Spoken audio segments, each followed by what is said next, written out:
Hi there, my name is Bo, and today I will be presenting my recommendations for the Westlake Lanes case study, a bowling alley located in downtown Raleigh, North Carolina that is losing viability as a business and needs some kind of revitalization or face shutdown. Our protagonist today is named Shelby Givens, who is returning to Raleigh as the general manager of Westlake after finishing business school and working for a marketing agency. On a high level, Raleigh has been revitalized with young professionals flocking because of its affordability and location to high tech and life science employers, leading the median age to be 32. Westlake is located at the center of all this, being the only bowling alley of downtown Raleigh.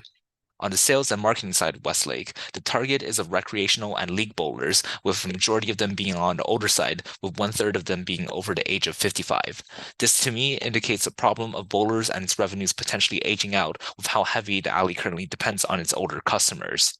On the contact side, the use of newspapers with coupons definitely attracts the older crowd, as one assumes it would be their medium to know what's going on with the bowling alley. The presentation of the alley's facility is, as one paper describes it, a step back in time due to its carpeted floors, fluorescent lights, 70s, 80s music, and round sitting tables. This is another key issue, as it implies to me that the facility has not aged well and needs some kind of update to attract new customers.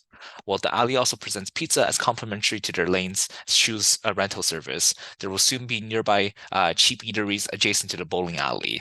The existing pizza is described as so-so, will not be able to compete against those eateries, losing more revenue in the imminent future. Lastly, there's also a loyal customer base that is still coming over and over again, which begs the question to me of whether the newspaper is really necessary to attract those same customers. From a finance standpoint of Westlake, revenues have been falling 40% since 2004, and profits have gone into the negatives by 2007. However, Givens has implemented some pretty smart measures to improve the revenues from the alley, such as creating shorter bowling leagues for life science and tech companies to run their socials there, and adjusting their operating hours by starting later and ending at midnight.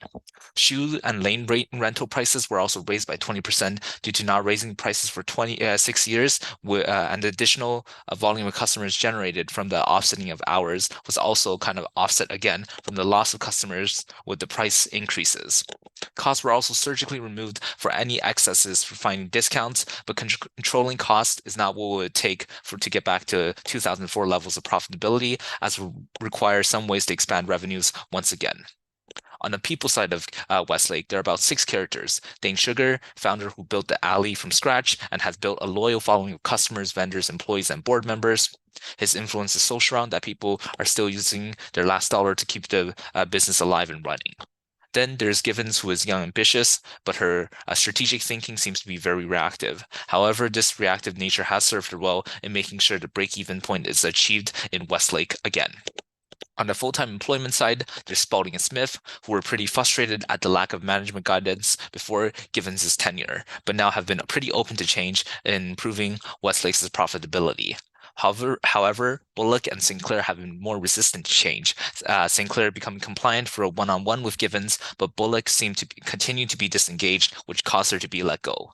I believe this was a poor move, as Bullock was friendly to customers and trained part-timers, valuable skills that were thrown away for something that could have been probably resolved. The current management training process by weekly team meetings to discuss strategy is good for getting buy-ins for decisions made, and allows all employees to contribute to get Westlake back on track for profitability.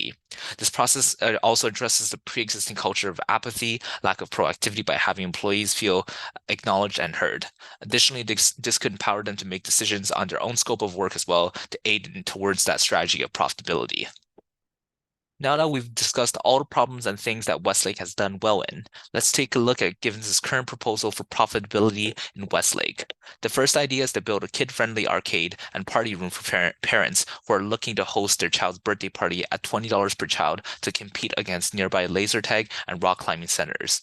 The second idea is to turn the alley into an urban lounge to attract young professionals flocking into Raleigh to spend $60 per person at this hybrid bar bowling alley.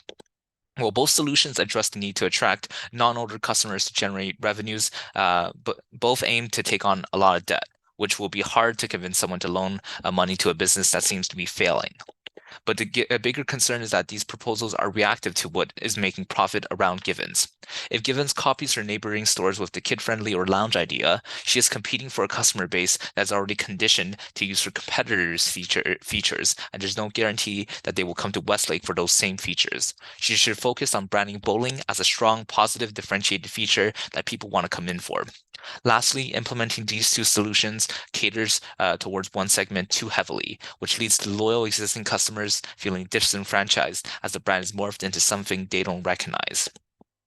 Firstly, in terms of recommendations, stop selling pizza and establish partnerships with the adjacent eateries to cater towards the bowling customers while charging the eateries a small commission, such that Westlake can still keep its people inside longer and generate more revenues through that instead of letting them go out for food.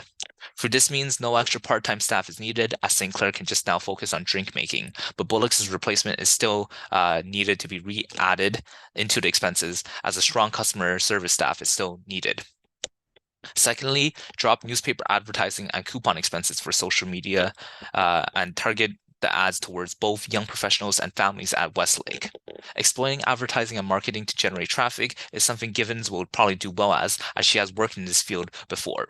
Travel expenses should double to reach out to more employers to personally sell them the shorter league bowling socials to increase customer attendance from Monday to Thursday, and hard liquor should be sold at this time to reflect with more drinking spending and generate more revenues as well. In terms of things to keep, the weekly meeting process should be kept to ensure all employers are felt heard and empowered to start implementing change into the alley. Midnight hours should also be kept as they're more efficient operating hours in attracting more crowds.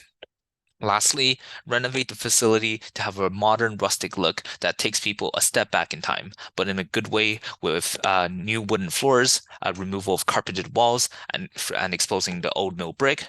Additionally, creating a dark colored exposed ceiling and replacement of all fluorescent lights into brighter LED lights. This way, you're creating a facility that looks more modern, attracting both the family and young professional demographic with an aesthetic venue that has a differentiated activity, being the downtown bowling alley. I assume this cost will be about $100,000, as the scope of rework will not be as complex as Givens' proposals. This renovation will begin in 2011 once the finances have stabilized, and hopefully will be seen as an uplift to the facility, with existing customers who will still feel welcome to the alley and remain loyal. Summarizing all of this into a cash flow model analysis, I firstly assumed the improved weekly attendance pace of 1,200 people in early 2010 can be maintained through my proposed strategy of establishing more corporate bowling league socials, offsetting the food responsibility to nearby eateries, and focusing on online advertising to attract families and young professionals. The corporate socials will hopefully also achieve the same volume people attending Monday to Thursday as in 2009. This is all reflected in my 2010